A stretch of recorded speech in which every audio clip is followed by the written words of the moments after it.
Hi everybody and welcome to my YouTube channel. This video is in association with Ella Bonella, the online store, and I'm here to show you how I played around with the palm front chipboard I got exclusively from Ella Bonella for my latest layout I created as part of the design team for Ella Bonella. At first, I covered everything with gesso quite generously. I like the fact that it covers it with white, so it gives it a good basis for any embossing powder afterwards, but also it stops the chipboard from soaking up too much of the embossing ink that you put through to get your embossing powder to adhere.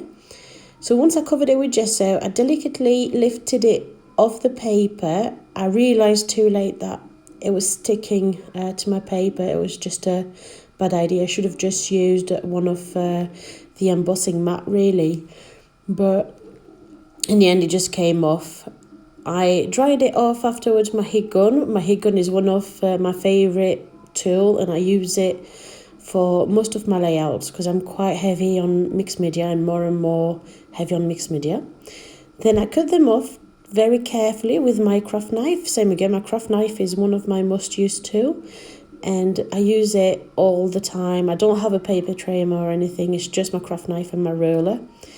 And I'm a sucker for detail, and I really do not want to have any leftover bit of chipboard that don't belong there.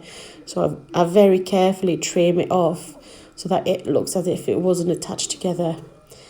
Once that was finished and done, and I'm happy with how they look in the end, I started to emboss. So just wanted to let you know at first that I do have two different type of embossing pad. I've got a dirty one and I've got a clean one. My clean one I use it mostly for clear embossing powder and for semi-transparent embossing powder. My dirty one I use it for embossing powder that are more opaque.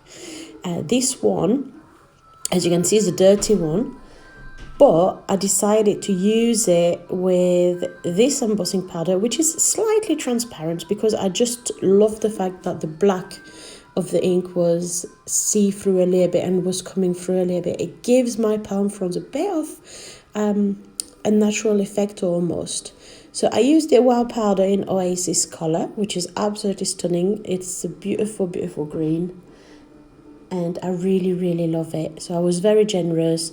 Apply it all over, make sure that every part is covered, and then I removed the excess. As you can see, we'll get there. So there you go, I removed the excess, tap it a little bit,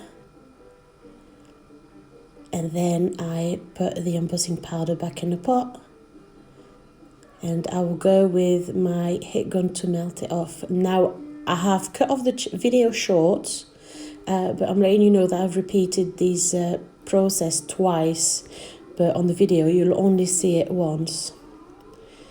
So this is it, that's embossed. And now with the other two palm front that was left, I embossed them in gold. Now the gold is so opaque that I only needed to do the embossing process once.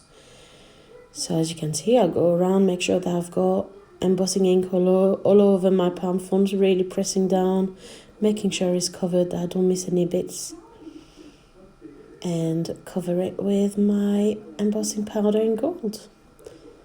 It's one of my favorite embossing powder. It just gives it a really nice metallic color, and I use it in so many different ways. There's so many ways to use embossing powder. Not just with stamping. As you can see, covering chipboard is one of them. It's just one of my favorite technique to use. So I melted all my embossing powder on my palm front, and there you go. That's all of them covered. I just love this metallic effect. It's absolutely stunning. And these are my palm front I used in my layout. So as you can see, we've got a bit of a close-up right here.